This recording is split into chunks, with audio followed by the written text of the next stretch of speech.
이 얘기는 제가 했던 얘기인 것 같은데, 아프리카에 있을 동안 우리 아이들 5명은 제가 운동을 다 가르쳤어요. 농구나 뭐 축구나 이걸 다 제가 가르쳤는데, 우리 아이들 어렸을 때 농구 시합을 하면 우리 첫째, 둘째, 셋째가 한 팀이 돼서 저하고 농구를 했는데 항상 저한테 졌어요. 물론 제가 또 운동을 잘하기도 하고, 실제로는 중학교 때 농구 선수 스카우트 제의도 있었고, 우리 코치로부터, 학교 코치로부터 그랬는데 그러니까 아이들이 나한테 팽팽히 지는 거죠. 매번 할 때마다 아빠하고 운동하자 그러면 엄청 좋아하는데 경기를 하고 나면 아이들이 울상. 왜냐하면 맨날 지니까. 뭐 당연한 거죠. 근데 이걸 지켜보고 있던 제 아내가 저한테 어느 날 와갖고 왜 맨날 이기냐고, 좀 져주라고 이렇게 얘기했어요. 져주라고. 내가 애들 강하게 키워야지, 뭘 져줘, 강하게 키도록 해야지, 이렇게 얘기를 했어요. 그리고 집에 가서 혼자 생각해봤어요. 뭐가 좋은가 이렇게 생각했는데, 그래서 어느 날 운동을 하는데, 농구를 또 시작했는데, 뭐 5대5, 5점 내기 이렇게 시작했는데, 그날은 제가 한번 져줘보자 이렇게 생각을 했어요. 져줘보자 이렇게 생각했어요. 그래서 이제 운동을 하다가 한 4점 넣고 마지막 5점, 5점을 안 넣고 계속 공을 빠뜨리고 뭐 하고 골에다 안 넣고 하여튼간 막 쓰러지고 일부러 막 그랬어요. 그 와중에 우리 아이들이 4점을 다 따라왔고, 그다음 마지막에는 애들이 이겼어요. 어찌됐든. 그러니까 애들이 막 환호성을 치고 난리가 났어요. 막 오호 막 그러면서 이겼다고 막 좋아하는 거예요. 그래서 저는 져서 기분이 나빴을까요? 내가 져서 기분이 나빴을까요? 전혀 나쁘지 않았어요. 애들이 막 이렇게 뛰고 막 하는 걸 보니까 오히려 나도 행복하고 그랬어요. 그때 깨달음이 있었어요. 내가 실력이 없어서 애들한테 졌을까? 그때가 우리 큰딸이 10살, 하람이 9살 뭐 이랬었는데 내가 실력이 없어서 졌을까요? 능력이 안 돼서 졌을까? 그렇지 않았어요. 능력도 뭐 기술도 힘도 키도 제가 다 컸는데 져준 거예요. 근데 져주니까 행복한 일도 있더라고요. 다 이기는 것이 좋은 게 아니에요. 힘 있는 사람이 힘을 정말 잘 쓰는 것은 때로는 져주는 게 필요한 거예요. 힘 있는 사람이 힘을 지나치게 많이 쓰면 그것은 때로 폭력이 되고 그로 인하여 세상의 평화는 임하지 않습니다. 진짜 힘 있는 사람은 그 힘을 숨길 줄 아는 사람이에요. 자기가 힘 있는 것을 그렇게 드러내지 않는 거죠. 그래서 노자는, 가장 좋은 지도자는 공기와 같이 존재하지만 전혀 드러나지 않는 사람이라고 얘기했어요. 지도자는 있는 건 알겠는데 이 사람이 뭘 하는지 잘 모르는 거죠. 그만큼 사회가 안정적으로 잘 돌아가는 거예요. 그게 진정한 지도력이라고 그랬어요. 존재만 느껴지는 거죠. 좋지 않는 지도자는 힘으로 사람들을 제압하고 두려움과 공포를 주는 것이고, 그리고 가장 나쁜 지도자는 모든 사람이 욕을 하고 업신여기는 지도자라고 얘기했어요. 힘으로 사람들 제압하는 지도는 좋은 지도자가 아니에요. 힘으로 사람들에게 공포마음을 주는 것은, 그런 지도자가 있는 세상은 좋은 세상이 아니에요. 그걸 독재라고 얘기해요. 독재. 우리는 정말 좋은 지도자는 숨을 숨길 줄 아는 거죠. 근데 여러분, 힘을 숨긴다고 늘 좋은 게 아니에요. 정말 좋은 지도자는 힘을 쓸 때와 숨길 때를 잘 조절하는 거예요. 그 조절하는 지혜를 갖는 것이 좋은 지도자의 모습이에요. 힘을 내가 써야 되나? 힘을 쓰지 말고 숨겨야 되나? 이걸 아는 게 지혜고, 그게 정말 좋은 지도자의 모습이죠. 오늘 교회 절기상 종료주일이라고 그래요. 종료주일이 뭔지 알아요? 종료주일이 아니고 종려주일이야. 뭐가 종료주일일까? 어저께는 너무 재미난 성경 공부 시간이었어요. 리더들 모여서 공부하는데 우리아의 아내 이름은 뭘까?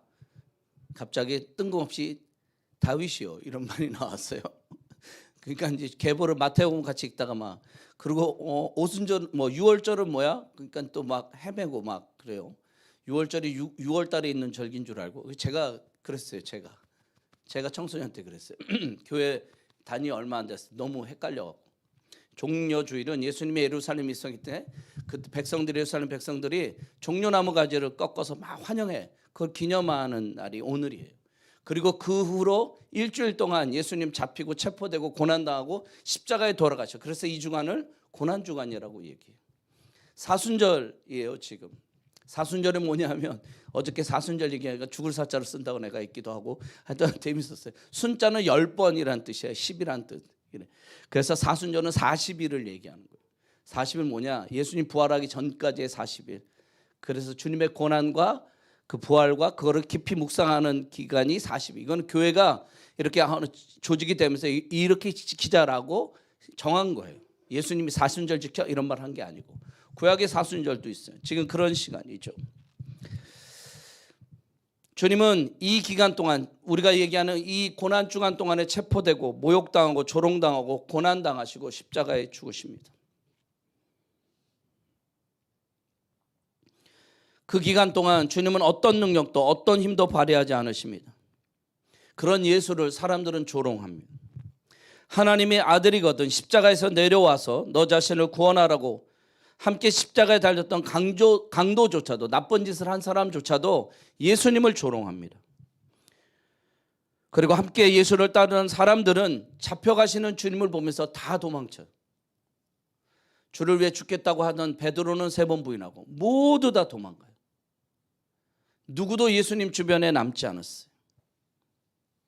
예수님이 사람들에게 오병이어 일으키고 사람을 치유하고 귀신을 쫓아낼 때는 모두 와서 그분의 친구인처럼 그분과 가까이 있는 것처럼 얘기하지만 그 십자가에 달려 그냥 이렇게 잡혀가고 체포되고 그리고 그렇게 힘없이 가고 있는 예수님을 보면서 모든 사람들이 예수님을 떠났어요. 십자가는 수치이고 저주의 대상이라고 구약 성경이 이미 오래전부터 우리에게 이야기해 왔어요. 그래서 그랬는지 십자가에 달려가는 예수님 앞에 아무도 나타나지 않았습니다. 하나님의 아들 예수 그리스도를 십자가에서 힘없이 죽게 하셨습니다. 여러분, 신이라면 힘과 능력으로 세상을 통치하고 그 위력 앞에 모든 인간들을 복종케 하는 것이 신의 모습이에요. 모든 신화와 전설에 그렇게 나와 있지. 그게 상식이에요. 그런데 십자가에서 어떤 능력도 보이지 않으셨어요. 무능했어요. 무기력했어요. 모든 병자와 귀신들을 쫓아내시는 그의 능력을 어디서도 찾아볼 수 없어요. 고난과 고초와 모욕과 조롱을 당하는 그 순간 하나님 침묵하셨고 아무 대답 안 하셨고 예수 그리스도는 그 십자가에서 사람들 그 법정에서 전적으로 무능하셨고 어떤 힘도 드러내지 않으셨습니다. 그리고 십자가에서 그렇게 크게 소리쳤어요. 그리고 죽으셨어요. 크게 소리치고 죽었어요. 영화의 가장 마지막 장면에 나오는 자막처럼 The End, 끝. 소리치고 끝. 그의 나라도 그의 소망도 그의 비전도 그가 꿈꾸는 나라도 The End, 죽었으니까 끝. 일장춘몽처럼 모든 것이 사라졌어요. 여러분, 죽었는데 뭘 할 수 있을까요? 죽기 전에 뭘 하는 거지? 여러분, 죽은 후에 뭘 할 수 있겠어요? The End야, 영화처럼. The End, 끝. 그런데 여러분, 성경의 이야기는 그렇게 무능하게 아무것도 하지 못하고 그냥 인간으로 오셨다 그렇게 죽었다는 걸로 끝나지가 않아요. 원래 The End, 이렇게 죽었어 이렇게 끝나야 되는데 이 성경이 그렇게 끝나지 않아요. 그리고 히브리서 기자는 그의 죽음을 이렇게 다루고 있어요. 히브리서 찾아보세요. 2장 14, 15절 이 앞에 있을 겁니다. 다니가 고생했어요. 오늘 이거 만드라고. 내가 막 늦게 주고 막 그래갖고.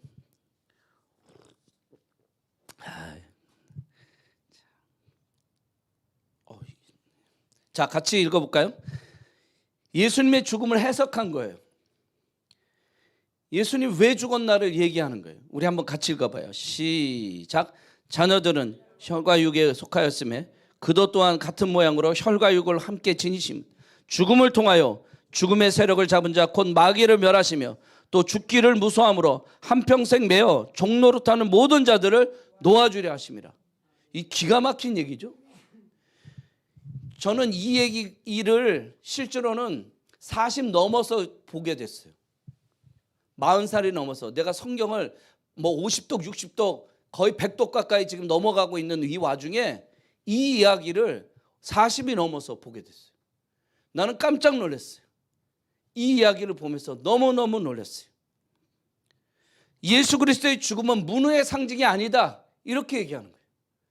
그의 죽음은 무능해서가 아니다, 무기력함을 보여주는 것이 아니다. 여러분 여기에 보세요. 죽음을 통하여 죽음의 세력을 잡은 자, 누구를 잡는다고?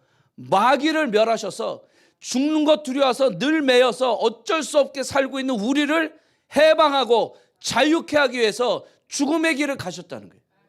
나는 죽음을 이용한다는 얘기를 처음 들어봐요. 죽음을 통하여 죽음의 권세를 잡은 자를 잡으러 가셨다는 거예요. 사망의 문으로 들어가셔서 사망의 권세 잡은 자를 이기시기 위해서 가셨다. 주님이 죽음으로 들어가 죽음을 이기심으로 우리에게 더 이상 죄가 왕노릇할 수 없도록. 여러분 살다 보면 나이가 들면 어려서 지는 죄보다 더 많은 죄를 지을 수도 있죠. 그 죄책감이 아무것도 못하게 해요. 그리고 죽음이 무섭거든. 그렇게 되는 것이 공포스러워서 어떤 것도 도전하지 못해요. 여러분 죄는 정말 뭐를 나갈 때마다 이럴 거 아니야. 너가 무슨 짓을 했는 줄 알아? 너가 무슨 짓을 하고 지금 여기 서 있는 거야? 이런. 지금 공직자들 선거하면서 막 뭐가 나오잖아요. 그거 막 이렇게 얘기하면 막 어쩔 수 없이 막 나가잖아요. 무기력하게 만드는 거죠. 그런데 그 죄, 우리를 무기력하게 만드는 그 죄를 해결함으로 두려움을 내어쫓음으로 우리로 하여금 뭔가를 향하여 나아갈 수 있는 힘과 능력을 갖게 하였다는 거지. 이 놀라운 사건이 죽음의 사건이라는 거예요. 예수 그리스도의 십자가의 사건이라는 거예요. 그래서 고린도전서 1장 18절 이렇게 쓰여 있어요. 같이 읽어봐요. 고린도전서 1장 18절 같이 읽겠습니다. 시작. 십자가의 도가 멸망하는 자들에게는 미련하는 것이요 구원을 받는 우리에게는 하나님의 능력이라. 고린도전서 1장 22, 24절도 한번 찾아봐요. 같이 읽어봐요. 시작. 유대인은 표적을 구하고 헬라인은 지혜를 찾으나 우리는 십자가에 못 박힌 그리스도를 전하니 유대인에게는 꺼리끼는 것이요 이방인에게는 미련한 것이로되 오직 부르심을 받는 자들에게는 유대인이나 헬라인이나 그리스도인은 하나님의 능력이요 하나님의 지혜니라. 할렐루야. 그리스도의 죽음은 하나님의 능력이고 하나님의 지혜라는 거예요. 그냥 이 그리스도인들이 지혜자들이죠. 철학을 공부하고 인생의 문제를 얘기하는 이 사람들에게 이 미련한지 십자가 죽는 게 뭐야 이렇게 얘기하지. 유대인들한테는 십자가는 수치와 저주의 대상이니까 꺼리끼는 것이. 그런데 믿음을 갖고 예수를 만나고 하나님의 뜻을 아는 사람들에게는 이 십자가와 그 죽음은 하나님의 지혜이고 능력이라는 거예요. 거기 안에 하나님의 능력이 있고 거기 안에 하나님의 지혜가 있다는 거예요. 십자가는 구원을 주신 하나님의 능력입니다. 십자가는 무능의 상징이 아니라 그 십자가와 죽음은 하나님의 능력의 상징이에요. 그것은 사망을 이기고 주님이 부활하셨기 때문입니다. 부활하셨기 때문에. 그래서 십자가는 하나님의 힘과 권능이 무엇인지 알려주신 사건이고 모든 어둠의 권세를 무너뜨리고 우리를 자유케 하시는 하나님의 능력이 되는 것이죠. 죽음을 이김, 부활을 통해서 이루신 일입니다. 하나님의 아들 예수 그리스도를 죽음에서 일으키셨어요. 그래서 오늘 우리가 읽은 성경 이렇게 시작하는 거예요. 20절, 21절. 오늘 에베소서 1장 20절, 21절. 이렇게 보면 이 말의 의미가 놀라운 의미를 갖고 있어요. 자, 함께 읽겠습니다. 20절, 21절 먼저 시작. 그 능력이 그리스도 안에서 역사하사 죽은 자들 가운데서 다시 살리시고 하늘에서 자기 오른편에 앉히사 모든 통치와 권세와 능력과 주권과 이 세상뿐이 아니라 오는 세상에 일컫는 모든 이름에 뛰어나게 하시고 하나님의 능력, 그의 능력이 누구 안에서 나타났다? 그리스도 안에서. 그 죽음을 통해서 죽은 자를 살리는 것 통해서 나타났다. 하나님은 무능한 게 아니었다. 하나님은 무능하지 않다. 무기력하지 않다. 여러분 지금 사람들이 이런저런 얘기할 수 있어. 그거는 이렇게 얘기할 수 있어. 하나님은 대체 뭐하냐 그렇게 얘기할 수 있어. 여러분의 무능과 무기력함이 하나님의 무능과 무기력함을 얘기하잖아. 하나님은 얘기하고 있어. 그의 능력이 그리스도 안에서 그를 부활시킴으로 나타났다. 그래서 모든 이름에 뛰어나게 하시고 하나님이 하셨다. 이런 거예요. 부활로 하나님의 능력이 나타나고 죽음에서 생명으로 우리를 이끌어내시는 아버지 하나님의 놀라운 은혜. 그래서 우리는 그를 박수치는 거죠. 찬양하고 경배하고 환호성치고 예배하고 흥분의 도가니 속에 파티하고 잔치하는 거예요. 예배는 그래서 드리는 거예요. 여러분, 진정한 예배의 회복 1장에 제가 얘기했잖아요. 8절부터 예배 회복, 예배가 뭔지를 얘기하는 거라고. 그냥 제사 드리고 뭐 이렇게 그런 게 아니라, 구약의 그 예배가 아니라 이렇게 새롭게 되는 이 예배, 그분이 우리를 어떻게 하시는, 그의 능력이 어떻게 그러니까 그걸 보면 우리가 환호성 치고 박수 치고 노래하고 그러지 않을 수 없다는 거예요. 그리고 찬양하고 말씀을 듣고 기도하고, 그래서 우리 이렇게 모이는 거예요. 생각하기 위해서 그의 능력이 나타나셨다는 것을 되새기는 거죠. 근데 여러분, 여기서 또 주목할 거, 부활의 이야기는 하나님 능력을 보여주는 쇼룸으로 끝나는 게 아니에요. 우리 선교사들이 이런 말 많이 해요. 선교지 자기들 이렇게 하는 거를 싹 보여주는 거에 대해서 약간 비아냥거리듯 쇼룸을 한다고. 그러니까 보여주는 쇼 하듯이 그렇게 진짜를 보여주는 게 아니라 그냥 겉에 이렇게 뭐 해놨다 뭐 이거를 보여준다는 거예요. 그거는 진짜가 아니라는 거예요. 여러분, 나 이겼어, 모든 만물에 이렇게 했어, 그걸로 끝, 이게 아니라는 거예요. 바울이 이렇게 얘기하는, 그거 아니라고. 그거 아니래요. 우리 쇼츠 만든 사람들이 자꾸 끊지 말라고, 딴 얘기 하지 말라고 그러는데, 우리 서해가 눈으로 저렇게 인상을 쓰고 있으니까 막 안 자려고 막 눈을 내가 웃겨갖고. 바울이 쇼츠 만들 힘들다고 그러던데 이렇게 자꾸 끊으면. 하여튼간 바울이 부활을 왜 시켰을까? 왜 죽은 것에 이기게 하셨을까? 왜 모든 만물에 뛰어난 일을 하게 했을까? 왜 이런 일을 하셨을까? 이유와 목적이 있다고 얘기하는 거예요. 그냥 모든 일에, 하나님이 하신 일에는 그냥이 없다. 이유와 목적이 있다. 그게 22절 23절에 읽어보겠습니다. 같이 읽어보겠습니다. 23 시작. 또 만물을 그의 발 아래 복종하게 하시고 그를 만물 위에 교회 머리로 삼으셨느니라. 교회는 그의 몸이니 만물 안에서 만물을 충만하게 하시는 이의 충만함이니라.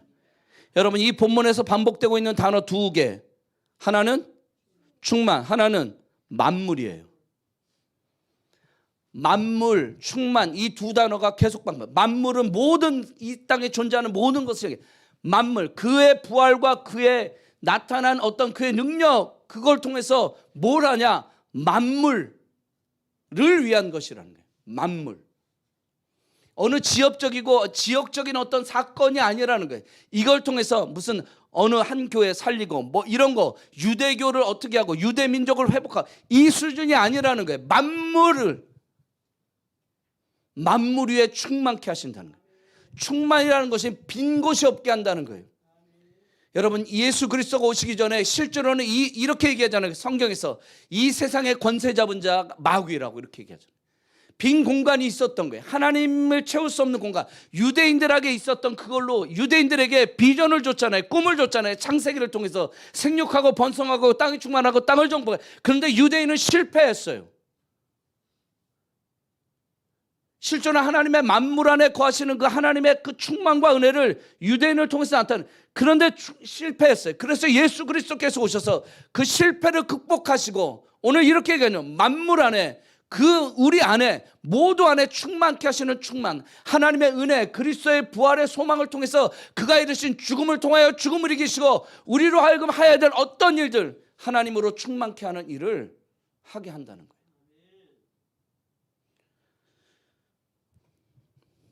하나님은 적어도 만물 위에 계세요.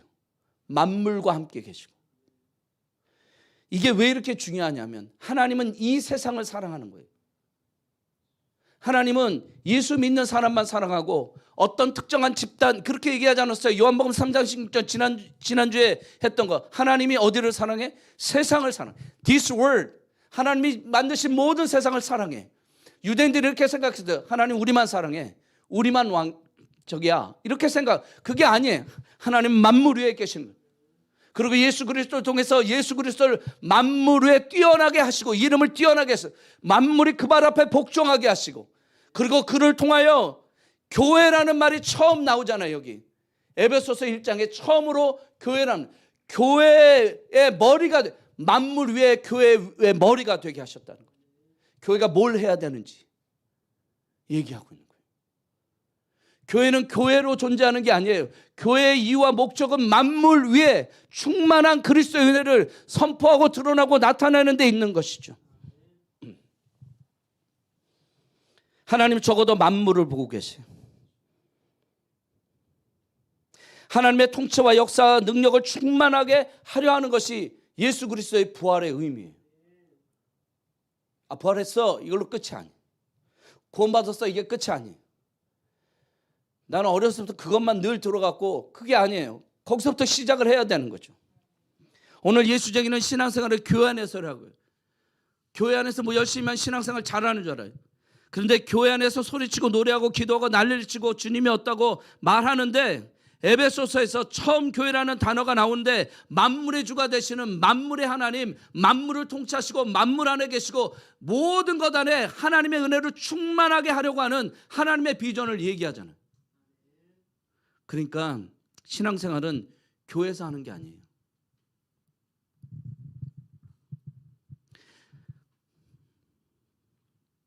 진정한 신앙생활은 만물 안에서 만물을 충만케 하시는 그 만물 안에서 하는 거예요. 우리의 신앙의 삶은 하나님의 주인이심을 선포해야 되는 곳은 교회 아니에요. 교회를 넘어 직장으로, 나라와 민족과 가정과 세계 열방으로 나아가야 되는 것이죠. 여러분, 교회에서 기도 크게 하고 찬양 뭐 하고 누가 뭐라 그러겠어요? 거기서 열심인 것이 그 누가 뭐라 그랬어요? 그리고 다 박수치죠. 근데 거기서 그 생활을 여기서 이렇게 쓰면 나가서도 똑같죠. 만물을 충만케 하시는, 만물 안에 계시고 만물을 발 아래 굵게 하시는 그 예수 그리스도가 만물의 주인이잖아. 그는 우리가 가 있는 그곳에도 주님이 계시니까 거기서 정말 신앙생활을 하는 거죠. 누가 고난을 하겠어요? 기도 세게 한다고 욕하겠어요? 뭐라 그러겠어요? 우리의 승부수는 교회에서 하는 게 아니에요. 교회는 뭐 하는 곳일까? 격려를 받는 곳이에요. 우리가 어떻게 다시 살아야 되지? 힘을 얻는 것이 교회예요. 교회는 기억하는 거예요. 그렇지? 우리가 이거를 하는 것이 교회고, 진짜 신앙생활은 어디서? 학교에서, 가정에서, 직장에서, 그리고 나라와 민족, 내가 밟는 모든 땅에서 하는 것입니다. 할렐루야. 그래서 우리가 기독 동아리 운동하는 거예요. 교회를 넘어서 학교 안에서도 주님이 주인이세요. 이 만물 안에 그리스도의 은혜와 충만하고, 그분이 우리를 죽음을 통해서 죽음의 권세 잡은 자를 멸하시고 여러분 자유케 하셨어요. 여러분 죄책감이 아니라 우리가 의와 진리를 위해서 살아야 돼, 이렇게 하는 거죠. 그래서 기독 동아리 운동하는 거예요. 적어도 초창기 한국교회 교인들은 1%도 되지 않았어요. 1%가 됐나? 근데 저들은 민족을 생각했어요. 교회를 생각하지 않았어요. 교회를 유지하려고 노력한 게 아니라 민족을 생각했어요. 민족을 걱정하고, 물론 시대상이 그랬지. 그리고 민족을 생각하고 세상을 생각했어. 김이 독립선언문 33인 중에 기독교인이 절반이 넘잖아. 목사가 있고, 거기에 잘 봐봐. 5등은 자의 조선의 자주님인가, 5등은 자, 세계 만민이요 이러면서 거기에 인류와 인권과 이런 거 세계가 공용으로 해야 될 일이 뭔지 얘기하고 있다고. 그냥 우리나라의 독립을 얘기하는 게 아니에요.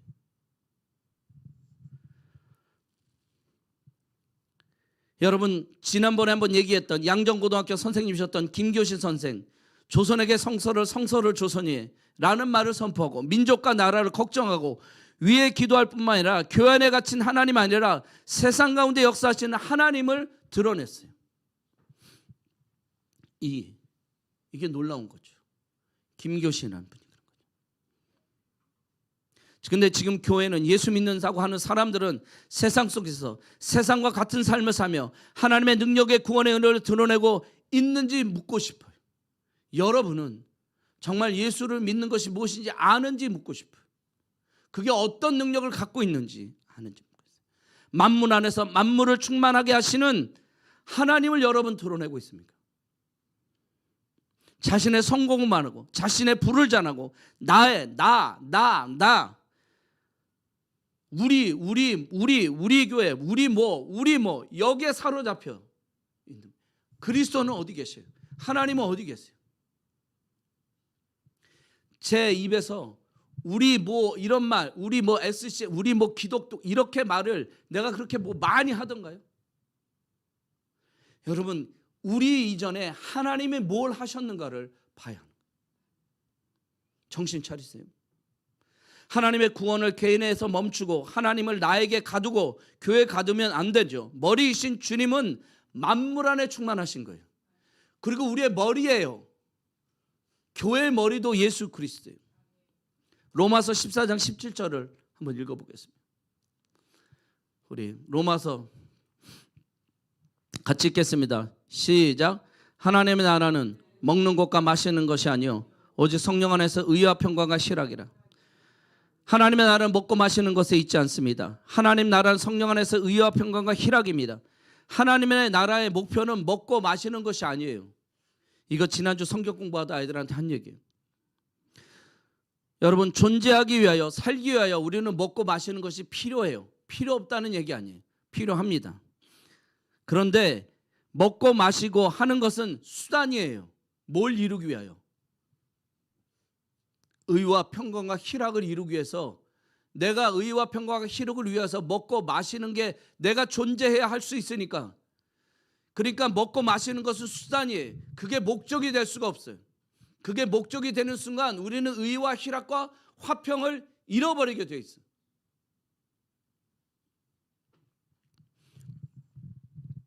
먹고 마시고 생존하여서 추구해야 되는 것은 바로 의와 평강과 희락이에요. 그런데 목적이 수단되고 먹고 마시는 것이 되어버리면 우리는 중요한 가치를 놓쳐요. 여러분, 이게 아무것도 아닌 것 같이 의가 없어지는 세상, 의를 추구하지 않는 이상 여러분은 괜찮을 것 같지만 의가 무너지면 우리의 삶에 어떤 위협이 나타날지 생각해봐. 기준이 없어. 내가 기준이야. 그럼 내 마음대로 하는 거지. 그 의의 기준이 없는 순간 그런 무질서가 오겠지. 그럼 그게 나한테 어떤 피해를 줄지 내가 걸어다니는 것도 조심해야 돼. 그 다음에 희락. 이 희락이 없어지는 순간 생각해봐. 기쁨이 뭔지 모른다고. 다 인상 쓰고 다녀. 웃으면 때려. 실실거려? 이러면서. 평화가 없다고 생각해봐. 여러분, 이 평화가 없어지는 순간 우리가 어떻게 살 수 있을까? 평화 없으면 못 살아. 전쟁하고 있는 우크라이나 잘 살았어요. 전쟁하는 순간, 평화가 깨지는 순간 매일매일이 두려움이야. 매일매일이 공포고. 먹고 마시는 게 문제가 아니라 그 평화 때문에 모든 게 다 깨지는 거지. 목적이 수단될 때 망하는 거예요. 그래서 여러분, 먹고 마시지만 삶을 추구하는 목표와 목적은 먹고 마시는 것이 돼서는 안 돼. 교회는 목적이 아니에요. 예수님이 교회 하나 세우려고 죽으신 게 아니에요. 교회는 수단이에요. 교회 공동체는 이 땅에 하나님의 뜻을 이루기 위한 수단이라고요. 하나님의 뜻을 이루기 위해서 하나님이 세우신 하나님의 공동체, 그 공동체는 이렇게 살아야 된다는 수단을 하기 위해서 모이는 거예요. 교회가 목적이 아니에요. 하나님의 나라가 하늘에서 같이 어디? 땅에서도 이루어지는 거예요.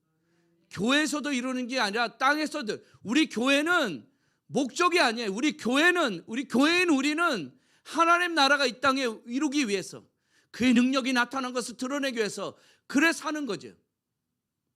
의와 희락과 화평을 추구하고 그것을 향해서 나아가고, 그리스도께서 그것을 우리 주기 위해서 죽으시고 헌신하신 것처럼. 그래서 죽음이 의미 있다고 바울이 얘기하잖아요. 내가 죽음도 의미 있다고. 그런 찬양도 있어요. 하나님의 구원 은혜를 드러내고 하나님을 나타내고 죽음의 종전자들을 회복하여 의와 희락과 화평을 이루고 그런 생각을 만드시기 위하여 교회를 통해서 일하시는 거예요. 우리 혼자 있으면 힘들어요. 교회 공동체가 필요해. 격려하고 세우고. 그러면 안 되지. 우리 이렇게 하고 말씀도 같이 연구하면서 하나님 뜻이 이건 것 같아. 우리 하나님 은혜 안에 살자고. 격려하는 그룹들이 같이 있어야 살아나는 겁니다. 교회를 세우기 위하여 주님 죽으셨어요. 교회만을 위하여 죽은 게 아니에요. 세상을 위하여 죽으신 거예요. 이거를 생각해야 돼요. 교회인 우리는 그 하나님의 은혜와 능력을 드러내고 나타내요. 만물 안에 주님의 은혜를 충만케 하는 일에 주님의 동역자가 되어야 되는 거죠. 풍삼초 마지막 얼마 남지 않은 책 페이지에 보면 이런 글귀가 있어요. 잘 들어요. 흠 많고 부족한 우리를 부르셔서 이 놀라운 삶을 살게 하시는 하나님의 사랑은 얼마나 깊고도 놀랍습니까? 아멘. 흠 많고 부족한, 게으르고 나태하고, 아무 생각 없고 아무 꿈 없고, 이런 우리를 부르셔서 풍성한 삶으로 인도하시고 우리를 동역자가 되고 함께 걸어가자 하고 격려하고, 나태하고 있으면 탄짝 치시고 일어나 가자. 아가서에 나오잖아요. 일어나 함께 하자. 일어나 함께 가자 얘기하잖아요. 좀 뒤처지면 같이 뒤처져 주시고, 조금 기다려 주시고, 부족하면 부족한 대로 그 사람의 부족함을 탓하지 아니하시고 끊임없이 함께 가자고. 주님이 이게 풍성한 삶이에요. 나의 부족함을 지적하는 삶이 아니라 부족하지만 그 부족함을 내가 메꿔줄게. 그래서 믿음이 강한 자가 믿음이 연약한 자의 약점을 담당한다고 로마서 5장 1절에 나오잖아요. 그런 삶이라고 얘기하잖아요. 그리스도께서 우리의 연약함을 담당하셔서 부족한 것을 채워주시면서 그러면 함께 가자고 이렇게 얘기하는 게, 그게 바로 기독교예요. 그게 하나님이 하신 일이고, 그 은혜로 우리를 그곳에 계속 그 하나님과 동행하게 하는 거죠. 내가 이거 읽을 때만 읽어서 너무 감격해서, 흠 많고 부족한 우리를 부르셔서 놀라운 삶을 살게 하시는 하나님의 사랑이 얼마나 깊고 놀랍습니까? 풍성한 삶은 우리로 하여금 하나님의 사랑 알게 하죠. 그분과 함께 세상 안에 충만한 주님을 드러내고 나타내게 합니다. 흠 많고 부족한 충성인 우리를 통하여 그리고 교회 공동체를 통하여 일하시는 주님 인지해. 교회 왔다 갔다 하는 거 의미 없어요. 내 옛날에 그랬다고 그러잖아. 교회 뭐 그때 안수 집사 아들이었나? 장로 아들이었나? 하여튼 중직자. 걔가 막 뭐 교회 다니시고 뭐 어쩌고 막 나오지 말라고 그랬어 내가. 진짜로. 나오지 마라. 애들한테 자꾸 나쁜 영향 끼치는 걔가 막 뭐 이렇게 하고 막 이상한 얘기하고 막 그래서 너 나오지 마. 너는 아예 안 나오는 게 낫겠어. 안 믿어도 돼. 네가 안 믿겨지면 교회를 못 하러 나와. 그랬더니 걔가 저한테 아니 저를 붙잡아야 되시는 거 아니에요? 왜 그러세요? 막 제가 걔를 안 나오라고 막 그러고 구박하고 놔뒀겠습니까 제가? 네. 걔가 그날 이후 회개하고 정말 아주 새로운 삶을 살기 시작했어요. 내가 막 나가 오지마 막 그러니까 너무 냉정했나 봐요. 그런데 여러분 교회 문턱 받는 게 무슨 의미가 있겠어요? 그 힘든 예배를 무슨 의미로 드리겠어요? 여러분 이 부족한 우리를 부르시고 있는 그 하나님을 만나야 되는 거죠. 그래서 여러분의 신앙 정말 교회를 나오는 그것이 정말 빛을 발해야 돼요. 그저 그런 계속 우리를 부르시고 계시고 우리를 죽음에서 해방하고 계신 그 예수님을 만나기 위한 진정한 예배자가 되는 삶으로 나아가야죠. 여러분의 교회 생활이 진정한 신앙의 생활로, 그리고 우리를 부르시는 그 하나님의 뜻이 무엇인지 아는 것으로 변화되기를 바라요. 그리고 그분과 함께 동역하고 동행하는 그 기쁜 풍성한 삶으로 여러분 나아갔습니다. 그리고 그 삶을 살기를 소망합니다.